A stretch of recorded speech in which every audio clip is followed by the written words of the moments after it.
Segundo Aristóteles, o homem é um ser social e político e não pode se realizar sem viver em uma sociedade-estado. O Estado é composto por comunidades de famílias e estas por indivíduos, isto é, para falar de Estado é preciso primeiro falar da família. Ao menos que sejas um indivíduo que se isola do convívio social, nunca poderás fugir da política. Assim, disse um dos grandes pensadores da história. Mas algo interessante é que a Bíblia nos fala do mesmo assunto logo nos seus primeiros capítulos. Confira nesse vídeo 4 indícios de que Deus criou a política. Esse é o canal Bem é Verdade. A política é entendida como a arte ou ciência de governar o interesse de um povo. Ela pressupõe a existência de uma sociedade pertencente a um determinado lugar com os seus direitos e deveres, na qual todos são participantes conscientes de que a política é para o bem-estar coletivo. Essa sempre foi a intenção de Deus para o ser humano, que este vivesse em harmonia na sociedade em um governo justo que promove o bem de todos. E nós vamos falar disso hoje. Mas antes de nós darmos seguimento ao nosso vídeo, queremos te pedir que deixes o teu like e subscreva no nosso canal para que o YouTube te notifique sobre o nosso conteúdo. Vamos lá! Domínio sobre a terra. E disse Deus: façamos o homem à nossa imagem, conforme a nossa semelhança, e domine sobre os peixes do mar, e sobre as aves dos céus, e sobre o gado, e sobre toda a terra, e sobre todo o réptil que se move sobre a terra. Gênesis capítulo 1, verso 26. O termo hebraico de domínio aqui é radá, o que significa governar ou ter domínio. A primeira vez que Deus fala sobre o homem, ele nos informa que o homem foi feito exclusivamente para governar e reinar sobre a terra. Sendo ele o criador do ser humano, queria que o homem administrasse a terra pelo reino de Deus, pois o homem não fora feito para governar sem a instrução de Deus. Do contrário, ele teria problemas. No segundo capítulo de Gênesis, nós vemos o início da formação da família, que segundo Aristóteles é onde começa o Estado, e Deus nos dá uma informação secundada por este grande pensador. Não é bom que o homem esteja só.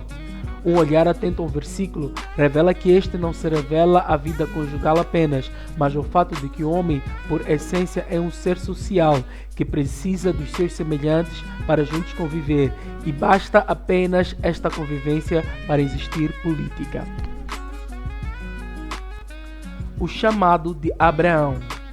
Ora, o Senhor disse a Abraão: sai-te da tua terra e da tua parentela e da casa de teu pai, para a terra que eu te mostrarei, e far-te-ei uma grande nação, e abençoar-te-ei, e engrandecerei o teu nome, e tu serás uma bênção.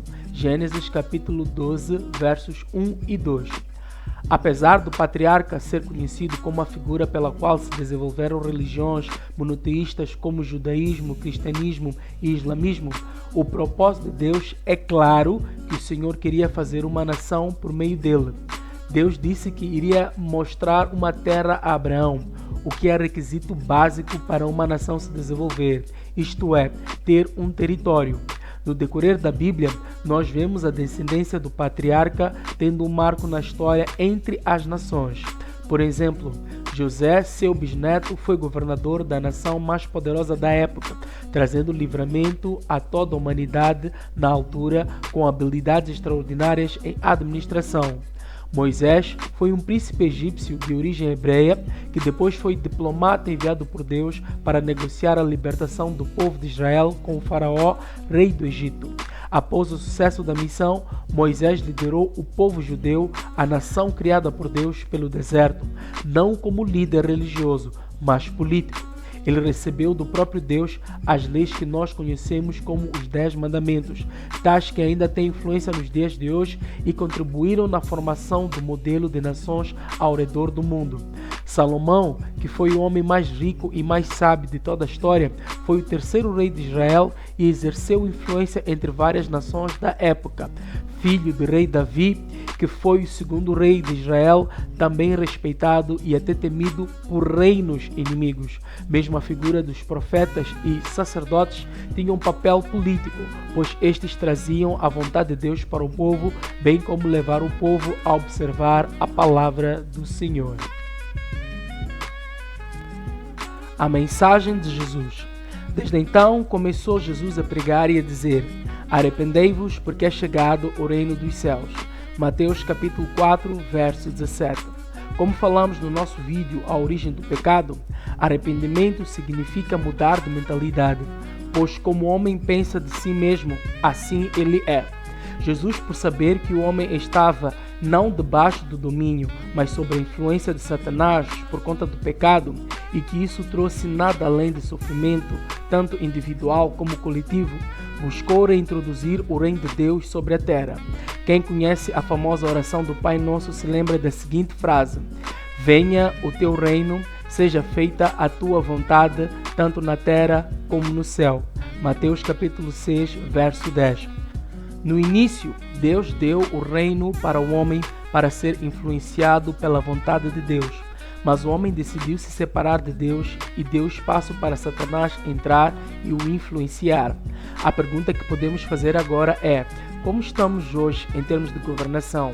Estamos a viver como deveríamos? Não poderíamos estar melhor? Claro que sim. Por isso Jesus queria urgentemente apresentar o governo de Deus para o homem, e ele estava interessado em resgatar todos aqueles que escolhessem pertencer a este reino e influenciar a terra por meio dele, independentemente do seu passado. Afinal, ainda que o homem não merecesse, ele precisava. Quando Jesus disse: seja feita a tua vontade, temos que perceber a diferença entre monarquia e democracia. Na democracia, a soberania está assente no povo. A vontade do povo deve ser observada, mas no reino é a vontade do rei. O povo deve se submeter. Jesus estava a ensinar que para o sucesso político acontecer, deveríamos confiar e se submeter à vontade de Deus, que é o Criador do ser político que somos. A origem da igreja. Do original grego eclésia, que significa chamados ou convocados para fora, tem origem na democracia ateniense na Grécia. Isto é, o seu uso original é político. Naquela época, os cidadãos eram chamados para fora das suas casas no sentido de participar nas decisões da cidade.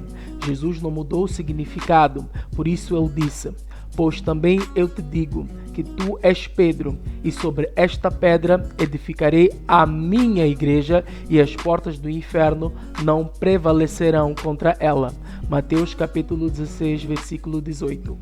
A ênfase está em a minha igreja, o que sugere que no contexto em que eles viviam na época, existia outra ou outras igrejas, com o uso do termo de forma política, e para os discípulos não era um termo novo. No caso da Igreja de Jesus, a convocação ou chamado era para receber a palavra, a mensagem do reino de Deus e partilhar por todas as nações. Um termo a que foi aplicado para a Igreja de Jesus após a sua ressurreição e retorno para o céu foi de cristão.